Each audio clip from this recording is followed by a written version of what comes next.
नमस्कार दोस्तों, only एसकेएमयू YouTube channel में आप सभी का स्वागत है। और आज के इस वीडियो में बात करने वाले एसकेएमयू यूजी सेमेस्टर 4 जो कि सेशन है आप लोग का 2023 से 27। और आज के इस वीडियो में हम लोग देखने वाले हैं ऑब्जेक्टिव क्वेश्चंस देखने वाले हैं। और ये जो आपका सेट 1 रहने वाला और पेपर आपका बीएससी 2 है, यानी कि बीएससी का जो फुल फॉर्म होता है वैल्यू एडेड कोर्स। और इसमें सब्जेक्ट आपका क्या है, health and wellness, yoga education, sports and fitness. तो इसके पहले मैंने जो इस सब्जेक्ट का जो है मैंने प्रीवियस ईयर क्वेश्चन का एक ऑब्जेक्टिव वाला वीडियो बनाया था जो कि एमसीक्यू क्वेश्चन का, और साथ में जो गैस पेपर में जो एमसीक्यू थे तो उन सभी को मैंने करा दिया था सभी यूनिट का। और जिन्होंने भी अगर गैस पेपर को डाउनलोड नहीं किया है तो डिस्क्रिप्शन में लिंक है, तो वहाँ से आप उसको डाउनलोड कर सकते हैं। और इसका पीडीएफ भी उसी में आपको मिल जाएगा। तो जैसे आप वहाँ पर लिंक पे पहुँचेंगे तो आपको ये पीडीएफ भी मिल जाएगा। और वैसे ये इस पीडीएफ को मैं टेलीग्राम पर भी भेज दूँगा। तो सबसे पहला जो क्वेश्चन है वो है स्वास्थ्य के विश्व स्वास्थ्य संगठन यानी कि WHO, जिसका फुल फॉर्म होता है वर्ल्ड हेल्थ ऑर्गेनाइजेशन, द्वारा दी गई परिभाषा में क्या शामिल है। तो स्वास्थ्य की आपको परिभाषा बताना है जो कि WHO द्वारा दी गई है। तो क्या शामिल है, केवल शारीरिक स्वास्थ्य, शारीरिक, मानसिक और सामाजिक कल्याण, केवल रोगों की अनुपस्थिति, केवल मानसिक संतुलन। तो इसका जो करेक्ट आंसर हो जाएगा तो ऑप्शन नंबर बी आपका करेक्ट आंसर हो जाएगा। यानी कि WHO के द्वारा जो दी गई परिभाषा है स्वास्थ्य के लिए वो शारीरिक, मानसिक और सामाजिक कल्याण थी। ये आपका करेक्ट आंसर हो जाएगा ऑप्शन नंबर बी। नेक्स्ट आपका क्वेश्चन है, निम्नलिखित में से कौन सा अच्छे स्वास्थ्य का संकेतक है। Which of the following is an indicator of good health. तो कौन सा जो है गुड हेल्थ का इंडिकेटर है यानी कि संकेतक है। लगातार थकान, तनाव और चिंता, संतुलित व्यक्तित्व और कार्यक्षमता, और या फिर अनियमित नींद। तो इसका करेक्ट आंसर हो जाएगा ऑप्शन नंबर सी यानी कि संतुलित व्यक्तित्व और कार्यक्षमता। तो ये आपका करेक्ट आंसर हो जाएगा। नेक्स्ट आपका क्वेश्चन है, स्वास्थ्य का कौन सा आयाम व्यक्ति के सामाजिक संबंधों से संबंधित है। Which dimension of health is related to a person social relationship. तो स्वास्थ्य का बताना है कौन सा आयाम यानी कि कौन सा डायमेंशन जो है व्यक्ति के सामाजिक संबंधों से संबंधित है। शारीरिक आयाम, मानसिक आयाम, सामाजिक आयाम या फिर आध्यात्मिक आयाम। तो ये आपका आंसर हो जाएगा ऑप्शन नंबर सी यानी कि सामाजिक आयाम। तो सोशल डायमेंशन आपका करेक्ट आंसर हो जाएगा। नेक्स्ट आपका क्वेश्चन है, निवारक स्वास्थ्य दृष्टिकोण का मुख्य उद्देश्य क्या है। What is the main objective of the preventive approach to health. तो निवारक स्वास्थ्य दृष्टिकोण का आपको मुख्य उद्देश्य बताना है। तो ऑप्शन ए है आपका रोग का ऑपरेशन करना, रोग होने के बाद उपचार करना, रोगों की रोकथाम करना, केवल पुनर्वास करना। तो इसका जो करेक्ट आंसर हो जाएगा ऑप्शन नंबर सी यानी कि रोगों की रोकथाम करना। तो ये आपका करेक्ट आंसर हो जाएगा। नेक्स्ट आपका क्वेश्चन है, निम्नलिखित में से कौन सा स्वास्थ्य को प्रभावित करने वाला पर्यावरणीय कारक है। यानी कि कौन सा जो हेल्थ को जो है प्रभावित करता है, और इसमें बताना है कौन सा। तो यहाँ पर बताना है पर्यावरणीय कारक बताना है, इन्वायरमेंटल फैक्टर बताना है। तो ऑप्शन ए आपका व्यायाम है, ऑप्शन बी वंशानुगत गुण, स्वच्छ पेयजल और व्यक्तिगत आदतें। तो इसका जो करेक्ट जो आंसर होगा ऑप्शन नंबर सी आपका करेक्ट आंसर हो जाएगा, स्वच्छ जल यानी कि क्लीन ड्रिंकिंग वाटर। तो ये आपका जो इन्वायरमेंटल फैक्टर है, बाकी वो सभी नहीं है। तो ऑप्शन सी इसका करेक्ट आंसर होगा। नेक्स्ट आपका क्वेश्चन है, स्वास्थ्य और वेलनेस के बीच मुख्य अंतर क्या है। What is the main difference between health and wellness. तो हेल्थ और वेलनेस के बीच क्या मुख्य अंतर है, क्या मेन डिफरेंस है, तो ये चीज़ आपको बताना है। तो स्वास्थ्य स्थिर है जबकि वेलनेस गतिशील है। यानी कि स्वास्थ्य जो है स्थिर है और वेलनेस गतिशील है। वेलनेस केवल मानसिक स्वास्थ्य से संबंधित है, स्वास्थ्य रोगों की अनुपस्थिति है, और जबकि वेलनेस संतुलित जीवन शैली है। दोनों में कोई अंतर नहीं है। तो इसका जो करेक्ट आंसर हो जाएगा ऑप्शन नंबर सी यानी कि स्वास्थ्य रोगों की अनुपस्थिति है जबकि वेलनेस संतुलित जीवन शैली है। तो यह आपका करेक्ट आंसर हो जाएगा ऑप्शन नंबर सी। नेक्स्ट आपका क्वेश्चन है, निम्नलिखित में से कौन सा खराब स्वास्थ्य का सामाजिक कारण है। Which of the following is a social cause of poor health. तो कौन सा जो है पुअर हेल्थ का सोशल काउज है यानी कि सामाजिक कारण है, सामाजिक कारण। संतुलित आहार, सामाजिक असमानता, या फिर जो नियमित योगाभ्यास, या फिर पर्याप्त विश्राम। तो सामाजिक असमानता जो आपका ये सामाजिक कारण है पुअर हेल्थ के लिए। तो ऑप्शन बी आपका करेक्ट आंसर हो जाएगा, सामाजिक असमानता। नेक्स्ट आपका क्वेश्चन है, भारत में प्रमुख सार्वजनिक स्वास्थ्य समस्याओं में से एक कौन सी है। तो which is one of the major public health problems in India. तो भारत में प्रमुख सार्वजनिक स्वास्थ्य समस्याओं में से एक बताना है, कोई एक समस्या बताना है जो ज़्यादा सार्वजनिक हो, प्रमुख सार्वजनिक हो। कुपोषण, अत्यधिक खेल गतिविधियाँ, अधिक शारीरिक श्रम, और जो ऑप्शन डी आपका उच्च फिटनेस स्तर। तो इसका जो करेक्ट आंसर हो जाएगा ऑप्शन नंबर ए आपका हो जाएगा कुपोषण। यानी कि कुपोषण जो आपका प्रमुख सार्वजनिक स्वास्थ्य समस्या है भारत में, तो ये प्रमुख समस्या है। तो ऑप्शन ए इसका करेक्ट आंसर हो जाएगा कुपोषण। नेक्स्ट आपका क्वेश्चन है, झारखंड के ग्रामीण एवं जनजातीय क्षेत्रों में स्वास्थ्य समस्याओं का प्रमुख कारण क्या है। तो झारखंड में जो ग्रामीण और जनजातीय क्षेत्र है इसमें स्वास्थ्य में समस्याओं का जो प्रमुख कारण क्या है, मेजर इफेक्ट क्या है, तो यहाँ पर जो ऑप्शन ए है अत्यधिक शहरीकरण, चिकित्सा सुविधाओं की कमी, खेल सुविधाओं की कमी, और यह आपका ऑप्शन डी है औद्योगिक प्रदूषण। तो इसका जो करेक्ट आंसर हो जाएगा ऑप्शन नंबर बी यानी कि चिकित्सा सुविधाओं की कमी। तो झारखंड में जो है बहुत सी जगह की चिकित्सा की सुविधाएं नहीं है, इसलिए जो ये आपका स्वास्थ्य ये बड़ा कारण है। ठीक है, नेक्स्ट आपका क्वेश्चन है व्यक्तिगत स्वच्छता का मुख्य उद्देश्य क्या है? What is the main objective of personal hygiene? तो व्यक्तिगत स्वच्छता का मुख्य उद्देश्य बताना है आपको। तो केवल बाहरी सौंदर्य बढ़ाना, रोगों की रोकथाम और स्वस्थ संरक्षण, सामाजिक प्रतिष्ठा प्राप्त करना, केवल शरीर को साफ रखना। तो यहाँ पर जो व्यक्तिगत स्वच्छता का जो मुख्य उद्देश्य है वो है रोगों की रोकथाम और स्वास्थ्य संरक्षण। तो ऑप्शन बी इसका करेक्ट आंसर हो जाएगा। नेक्स्ट आपका क्वेश्चन है स्वास्थ्य शिक्षा का मुख्य उद्देश्य क्या है? What is the main objective of health education? तो स्वास्थ्य शिक्षा का आपको मुख्य उद्देश्य को बताना है। केवल रोगों का उपचार करना, लोगों में स्वास्थ्य संबंधी जागरूकता विकसित करना, अस्पतालों की संख्या बढ़ाना, केवल शारीरिक व्यायाम कराना। तो यहाँ पर जो स्वास्थ्य शिक्षा का जो मुख्य उद्देश्य है तो वो लोगों में स्वास्थ्य संबंधी जागरूकता विकसित करना, to develop health awareness among people. तो ऑप्शन बी इसका करेक्ट आंसर हो जाएगा। नेक्स्ट आपका क्वेश्चन है उच्च शिक्षा में स्वास्थ्य शिक्षा का कौन सा लाभ सबसे महत्वपूर्ण माना जाता है? Which benefit of health education in higher education is considered most important? तो कौन सा जो है उच्च शिक्षा में स्वास्थ्य शिक्षा का लाभ जो है सबसे महत्वपूर्ण माना जाता है? परीक्षा में अंक बढ़ाना, ऑप्शन बी है विद्यार्थियों में स्वस्थ जीवन शैली विकसित करना, खेल प्रतियोगिता जीतना, विद्यालय की उपस्थिति कम करना। तो इसमें जो सबसे लाभदायक है ये ऑप्शन नंबर बी यानी कि विद्यार्थियों में स्वस्थ जीवन शैली विकसित करना, to develop a healthy life style among students. तो ऑप्शन बी इसका करेक्ट आंसर हो जाएगा। नेक्स्ट आपका क्वेश्चन है निम्नलिखित में से कौन सी व्यक्तिगत स्वच्छता की सही आदत है? Which of the following is A correct personal hygiene habit? तो कौन सा जो व्यक्तिगत स्वच्छता की सही आदत है? बिना हाथ धोए भोजन करना, खुले में कचरा फेंकना, नियमित स्नान करना, दूषित जल पीना। तो इसका जो करेक्ट आंसर हो जाएगा ऑप्शन नंबर जो आपका सही हो जाएगा ये आपका नियमित स्नान करना यानी कि ऑप्शन नंबर सी। तो ये आपका जो है स्वच्छता का सही आदत है, किसी भी व्यक्तित्व की स्वच्छता का सही आदत है। बाकी बिना हाथ धोए भोजन करना चाहिए तो आपका स्वच्छता का नहीं है, खुले में कचरे फेंकना ये भी नहीं होगा स्वच्छता, दूषित जल पीना ये भी आपका नहीं होगा। तो ऑप्शन सी इसका करेक्ट आंसर हो जाएगा, नियमित स्नान करना ये आपका स्वच्छता का सही आदत है। नेक्स्ट आपका क्वेश्चन है स्वच्छ पेयजल का मुख्य महत्व क्या है? What is the main importance of clean drinking water? तो अगर साफ पानी पीते हैं तो उसका जो क्या मुख्य महत्व है ये आपको बताना है। तो शरीर का वजन बढ़ाना, संक्रामक रोगों की रोकथाम करना, केवल प्यास बुझाना, शरीर को ठंडा रखना। तो इसका करेक्ट आंसर हो जाएगा ऑप्शन नंबर बी यानी कि संक्रामक रोगों की रोकथाम करना। तो ये आपका करेक्ट आंसर होगा ऑप्शन नंबर बी। नेक्स्ट आपका क्वेश्चन है भारत की स्वास्थ्य सेवा प्रणाली में प्राथमिक स्वास्थ्य केंद्र का मुख्य कार्य क्या है? What is the main function of primary health centre? यानी कि PHC का जो फुल फॉर्म है प्राइमरी हेल्थ सेंटर्स है। तो ये चीज़ भी आपको फुल फॉर्म भी आपको याद रख लेना है। तो भारत की स्वास्थ्य सेवा प्रणाली में प्राथमिक स्वास्थ्य केंद्र का मुख्य कार्य क्या है? तो PHC का क्या मुख्य कार्य है ये आपको बताना है। तो ऑप्शन है आपके जटिल शल्य चिकित्सा करना, प्राथमिक स्वास्थ्य सेवाएं प्रदान करना, केवल अनुसंधान कार्य करना, खेल प्रशिक्षण देना। तो इसका करेक्ट आंसर हो जाएगा प्राथमिक स्वास्थ्य सेवाएं प्रदान करना यानी कि ऑप्शन नंबर बी आपका करेक्ट आंसर होगा। नेक्स्ट आपका क्वेश्चन है आयुर्वेद का मुख्य आधार क्या है? What is the main basis of Ayurveda? तो आयुर्वेद का आपको मुख्य आधार बताना है। केवल आधुनिक दवाएं, प्राकृतिक एवं संतुलित जीवन पद्धति, केवल शल्य चिकित्सा, केवल मानसिक चिकित्सा। तो इसका जो करेक्ट आंसर हो जाएगा ऑप्शन नंबर बी यानी कि प्राकृतिक एवं संतुलित जीवन पद्धति, natural and balanced life style. ये जो है आयुर्वेद का जो है मुख्य आधार है, मेन बेसिस है।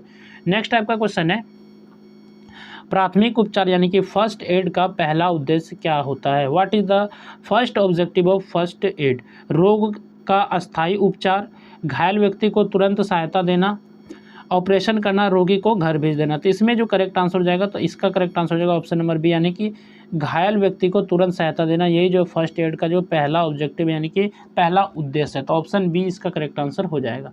नेक्स्ट आपका क्वेश्चन है निम्नलिखित में से कौन सा जीवन शैली से संबंधित रोग है? Which of the following is A life style related disease? तो कौन सा जो जीवन शैली से संबंधित रोग है? मलेरिया, डेंगू, मधुमेह, डायबिटीज, मतलब मधुमेह के इंग्लिश में डायबिटीज कहते हैं, और ऑप्शन डी आपका हैजा। तो इसका जो करेक्ट आंसर हो जाएगा ऑप्शन नंबर सी यानी कि डायबिटीज। तो डायबिटीज जो आपका जो जीवन यहाँ पर जो क्या है जीवन शैली संबंधित रोग है। तो ऑप्शन सी इसका करेक्ट आंसर हो जाएगा मधुमेह। नेक्स्ट आपका क्वेश्चन है हैजा मुख्यतः किस माध्यम से फैलता है? तो यहाँ पर इंग्लिश में भी लिखा है cholera mainly spreads through which medium? किस माध्यम से फैलता है हैजा? वायु, दूषित जल और भोजन, मच्छर, त्वचा संपर्क। तो हैजा जो फैलता है दूषित जल और भोजन द्वारा फैलता है। तो ऑप्शन बी इसका करेक्ट आंसर हो जाएगा दूषित जल और भोजन। नेक्स्ट आपका क्वेश्चन है संक्रामक रोगों की रोकथाम का सबसे प्रभावी उपाय कौन सा है? Which is the most effective measure for prevention of communicable disease? अत्यधिक भोजन करना, नियमित टीकाकरण, देर रात तक जागना, केवल दवाइयों पर निर्भर रहना। तो यहाँ पर संक्रामक रोग जो होता है वो एक व्यक्ति से दूसरे व्यक्ति में फैलता है, तो इसे हम लोग जो है संक्रामक रोग कहते हैं। और ये जो है सबसे रोकथाम का सबसे प्रभावी उपाय जो है वो है नियमित टीकाकरण है। तो ऑप्शन बी इसका करेक्ट आंसर हो जाएगा, रेगुलर वैक्सीनेशन। नेक्स्ट आपका क्वेश्चन है, शराब सेवन का एक प्रमुख सामाजिक कारण क्या है? What is a major social cause of alcohol consumption? शराब सेवन का प्रमुख सामाजिक कारण बताना है। संतुलित आहार, सहपाठियों का दबाव, नियमित व्यायाम या फिर स्वच्छ वातावरण? तो इसका जो करेक्ट आंसर हो जाएगा ऑप्शन नंबर बी, यानी कि सहपाठियों का दबाव। तो ये जो आपका प्रमुख सामाजिक कारण है, तो पीयर प्रेशर। तो ऑप्शन बी इसका करेक्ट आंसर होगा। नेक्स्ट आपका क्वेश्चन है, अत्यधिक शराब सेवन का कौन सा प्रभाव यकृत पर पड़ता है? तो अधिक अगर आप शराब का सेवन करते हैं तो इसका जो प्रभाव यकृत पर पड़ता है, यकृत को क्या करता है? मजबूत बनाता है, पाचन क्षमता बढ़ाता है, और ऑप्शन सी आपका यकृत रोग उत्पन्न कर सकता है, रक्तचाप कम कर देता है। तो इसका जो करेक्ट आंसर होगा तो ऑप्शन नंबर सी इसका करेक्ट आंसर हो जाएगा, यानी कि यकृत रोग उत्पन्न कर सकता है, कैन काउज लिवर डिजीज। तो ऑप्शन सी इसका करेक्ट आंसर होगा। नेक्स्ट जो आपका क्वेश्चन है, तंबाकू सेवन से संबंधित सबसे सामान्य रोग कौन सा है? Which is the most common disease associated with tobacco consumption? तो तंबाकू सेवन से संबंधित सबसे जो है सामान्य रोग कौन सा है? तो ये आपको बताना है, मलेरिया, फेफड़ों का कैंसर, टाइफाइड या फिर पीलिया? तो इसका जो करेक्ट आंसर हो जाएगा ऑप्शन नंबर बी, यानी कि फेफड़ों का कैंसर जो है तंबाकू सेवन का सामान्य रोग है। तो ऑप्शन बी इसका करेक्ट आंसर होगा। नेक्स्ट आपका क्वेश्चन है, निष्क्रिय धूम्रपान यानी कि पैसिव स्मोकिंग का अर्थ क्या है? What is meant bye passive smoking? केवल तंबाकू चबाना, धूम्रपान छोड़ देना, दूसरों के धूम्रपान का धुआं सांस द्वारा लेना, सीमित मात्रा में धूम्रपान करना? तो इसका करेक्ट आंसर होगा ऑप्शन नंबर सी, दूसरों के धूम्रपान का धुआं सांस द्वारा लेना। नेक्स्ट आपका क्वेश्चन है, भोजन का मुख्य कार्य क्या है? What is the main function of food? केवल स्वाद प्रदान करना, शरीर को पोषण और ऊर्जा प्रदान करना, केवल वजन बढ़ाना, केवल भूख मिटाना? तो भोजन का जो मुख्य कार्य है वो शरीर को पोषण और ऊर्जा प्रदान करना है। तो ऑप्शन बी इसका करेक्ट आंसर हो जाएगा। नेक्स्ट आपका क्वेश्चन है, निम्नलिखित में से कौन सा पोषक तत्व शरीर निर्माण में सहायक है? Which of the following nutrients helps in body building? तो शरीर निर्माण में कौन सा जो पोषक तत्व सहायक है? कार्बोहाइड्रेट, वसा, प्रोटीन, विटामिन्स यानी कि विटामिन्स है। तो इसका जो करेक्ट आंसर हो जाएगा ऑप्शन नंबर आपका जो है सी आपका करेक्ट आंसर होगा, यानी कि प्रोटीन। तो प्रोटीन जो है शरीर निर्माण में सबसे अधिक सहायक है। तो ऑप्शन सी इसका करेक्ट आंसर हो जाएगा। नेक्स्ट जो आपका क्वेश्चन है, खाद्य पिरामिड यानी कि फूड पिरामिड का मुख्य उद्देश्य क्या है? What is the main objective of the food pyramid? केवल मोटापा बढ़ाना, संतुलित आहार का मार्गदर्शन देना, केवल प्रोटीन सेवन बढ़ाना, या फिर ऑप्शन डी आपका भोजन की कीमत निर्धारित करना? तो यहाँ पर क्वेश्चन है, खाद्य पिरामिड का मुख्य उद्देश्य क्या है? तो इसका जो मुख्य उद्देश्य है वो है संतुलित आहार का मार्गदर्शन देना, टू गाइड बैलेंस डाइट। तो ऑप्शन बी इसका करेक्ट आंसर हो जाएगा। नेक्स्ट आपका क्वेश्चन है, खाद्य पिरामिड के आधार भाग में सामान्यतः कौन सा खाद्य समूह होता है? Which food group is generally placed at the base of the food pyramid?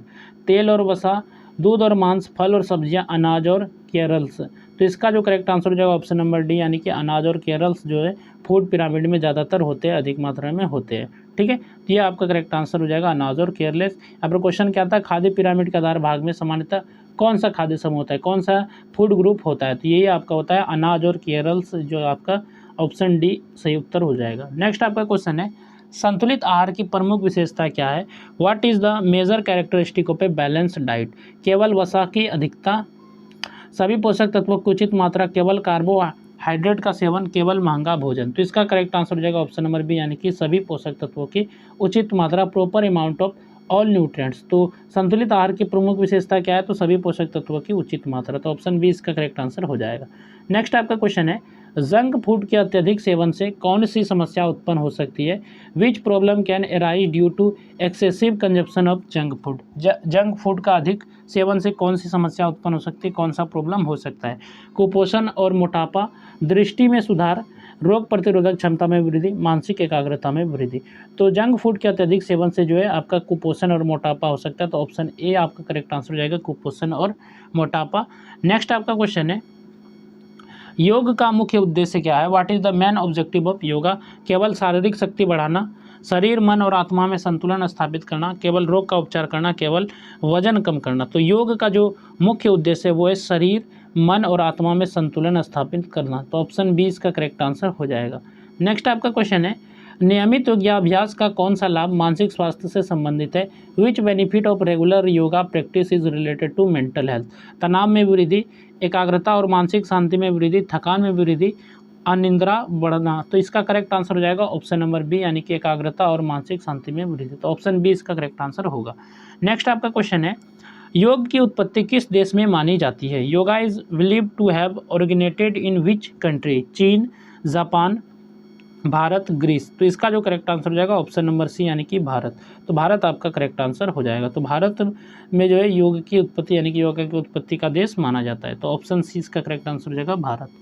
Next आपका क्वेश्चन है, तनाव प्रबंधन में योग का कौन सा अभ्यास सबसे अधिक सहायक माना जाता है? Which yoga practice is consider must helpful in stress management? ध्यान और प्राणायाम, यहाँ पर है भारोत्तोलन, और यह ऑप्शन सी है आपका लंबी दौड़, ऑप्शन डी है आपका केवल जिम प्रशिक्षण। तो इसका जो करेक्ट आंसर हो जाएगा ऑप्शन नंबर ए, यानी कि ध्यान और प्राणायाम।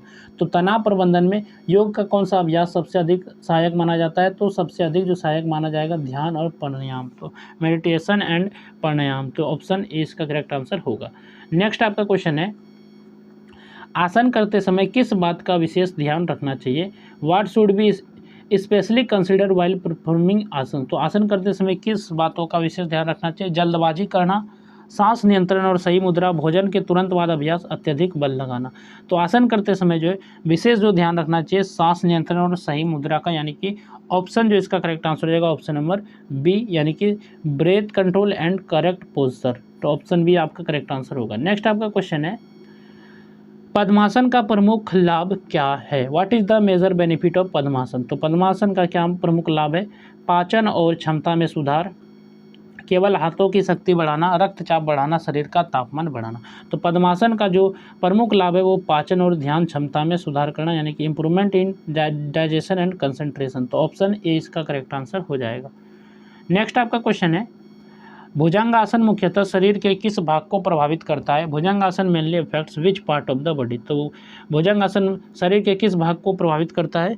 रीढ़ और पीठ को, केवल पैर, केवल कंधे या फिर केवल आंखें? तो इसका जो करेक्ट आंसर हो जाएगा ऑप्शन नंबर ए, यानी कि रीढ़ और पीठ को। तो भुजंगासन मुख्यतः शरीर के किस भाग को प्रभावित करता है? तो रीढ़ और पीठ को प्रभावित करता है।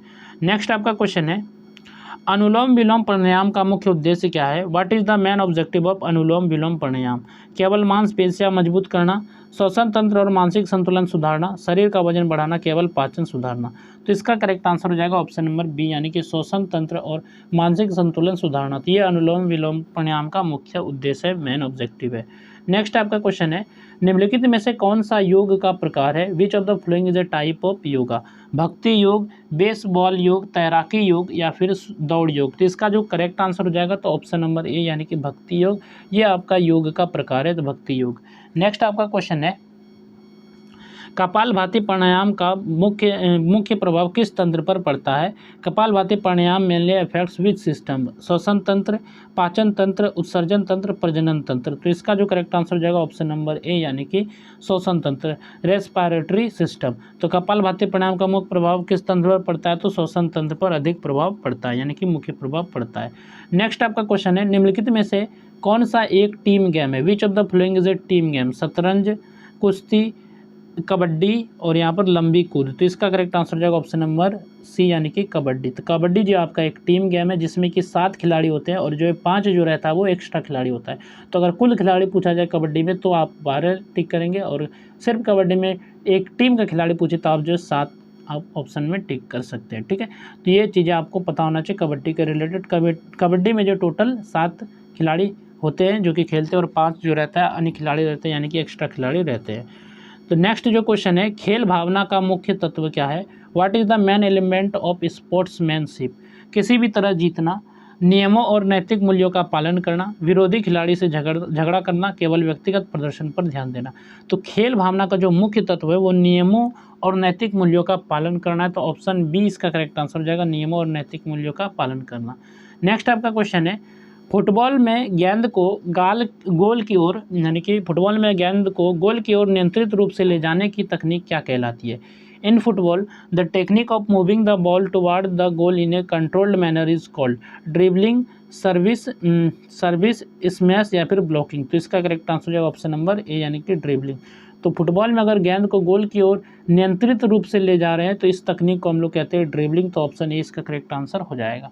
नेक्स्ट आपका क्वेश्चन है, कबड्डी में अंक प्राप्त करने वाला खिलाड़ी क्या कहलाता है? In kabaddi the player who scores points by entering the opponents court is called.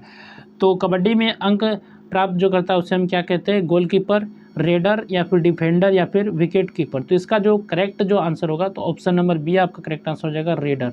तो रेडर आपका करेक्ट आंसर हो जाएगा। तो रेडर कहते हैं अगर जो खिलाड़ी कबड्डी में अंक प्राप्त करता है, किसी को सामने वाली टीम को यानी कि अपोनेंट को, विरोधी टीम को अगर वो टच करता है तो इसे हम कहते हैं रेडर। ठीक है, वो छू के पॉइंट लाता है। नेक्स्ट आपका क्वेश्चन है, हॉकी खेल में गेंद को नियंत्रित करने के लिए किस उपकरण का उपयोग किया जाता है? Which equipment is used to control the ball in hockey. तो हॉकी में जो है बॉल को कंट्रोल करने के लिए किस चीज़ का यूज किया जाता है? बल्ला, रैकेट, स्टिक, दस्ताना। तो इसका जो करेक्ट आंसर हो जाएगा ऑप्शन नंबर सी यानी कि स्टिक का इस्तेमाल किया जाता है। नेक्स्ट आपका क्वेश्चन है, बास्केटबॉल में गेंद को टोकरी में डालने पर सामान्यतः कितने अंक मिलते हैं? In basketball how many points are generally awarded for scoring a basketball अगर आप गेम खेल रहे हैं और उस गेंद को टोकरी में डालेंगे यानी कि बास्केट में डालते हैं तो कितने स्कोर मिलते हैं, कितने अंक मिलते हैं? 1 अंक, 2 अंक, 4 अंक या फिर 5 अंक। तो इसमें जो आपको 2 अंक मिलते हैं तो 2 पॉइंट्स मिलते हैं। तो ऑप्शन बी इसका करेक्ट आंसर होगा। नेक्स्ट आपका क्वेश्चन है, ओलंपिक खेलों का आदर्श वाक्य क्या है? What is the motto of the Olympic games? खेलो और जीतो, तेज, उच्च, मजबूत, स्वास्थ्य, धन्य, एकता और शांति। तो इसका करेक्ट आंसर हो जाएगा ऑप्शन नंबर बी यानी कि तेज, उच्च, मजबूत, फास्टर, हायर, स्ट्रॉन्गर। तो ऑप्शन बी इसका करेक्ट आंसर होगा। नेक्स्ट आपका क्वेश्चन है, शारीरिक फिटनेस का कौन सा घटक शरीर की लचक से संबंधित है? Which component of physical fitness is related to body flexibility. तो कौन सा शारीरिक फिटनेस का घटक है जो शरीर की लचक से संबंधित है? शक्ति, सहन शक्ति, लचीलापन, गति। तो इसका करेक्ट आंसर हो जाएगा ऑप्शन नंबर सी यानी कि लचीलापन, फ्लेक्सिबिलिटी। ये आपका इसके ये कंपोनेंट है यानी कि घटक है, ये जो शारीरिक फिटनेस से संबंधित है। ठीक है, नेक्स्ट आपका क्वेश्चन है, स्वास्थ्य संबंधी शारीरिक फिटनेस का कौन सा घटक हृदय एवं फेफड़ों की कार्य क्षमता से संबंधित है? Which component of health related physical fitness is related to the efficiency of heart and lungs? समन्वय, चपलता, एरोबेटिक फिटनेस या फिर ऑप्शन डी आपका प्रतिक्रिया समय। तो इसका करेक्ट आंसर हो जाएगा एरोबिक फिटनेस। तो एरोबिक फिटनेस आपका करेक्ट आंसर होगा। नेक्स्ट आपका क्वेश्चन है, खेल प्रदर्शन संबंधी फिटनेस में प्रतिक्रिया समय का क्या अर्थ है? In sports performance related fitness what does reaction time mean? लंबे समय तक कार्य करने की क्षमता, किसी संकेत के प्रति तुरंत प्रतिक्रिया देने की क्षमता, शरीर को मोड़ने की क्षमता, अधिक वजन उठाने की क्षमता। तो इसका करेक्ट आंसर हो जाएगा ऑप्शन नंबर बी यानी कि किसी संकेत के प्रति तुरंत प्रतिक्रिया देने की क्षमता। तो ये आपका करेक्ट आंसर हो जाएगा। तो यहाँ तक हम लोगों ने जो सेट 1 को कंप्लीट कर लिया, जो कि आपका VSC पेपर 2 था, health, wellness, yoga, education, sports and fitness. इसके पहले मैंने गेस्ट पेपर के जो यूनिट वाइज जो है MCQ डाल दिया। अगर आपने उन सभी को नहीं देखा है तो वीडियो के डिस्क्रिप्शन में आपको प्लेलिस्ट का लिंक मिलेगा, तो वहाँ से आप सभी को देख सकते हैं। साथ में प्रीवियस ईयर क्वेश्चन का भी एक वीडियो डाला है, तो उसको भी आप जरूर से देख लीजिएगा। बाकी ये वाला जो PDF आपको टेलीग्राम चैनल पे मिल जाएगा। टेलीग्राम चैनल का नाम है ओनली SKMU, डिस्क्रिप्शन में लिंक है, वहाँ से आप जाके इसको डाउनलोड कर सकते हैं, इसको पढ़ सकते हैं। और बाकी जो है गेस्ट पेपर के जो PDF सब थे उनका जो है लिंक भी दिया गया है डिस्क्रिप्शन में, वहाँ से भी आप उसको डाउनलोड कर सकते हैं। तो चलिए फिर मिलते हैं नेक्स्ट वीडियो में। इस वीडियो में बस इतना ही।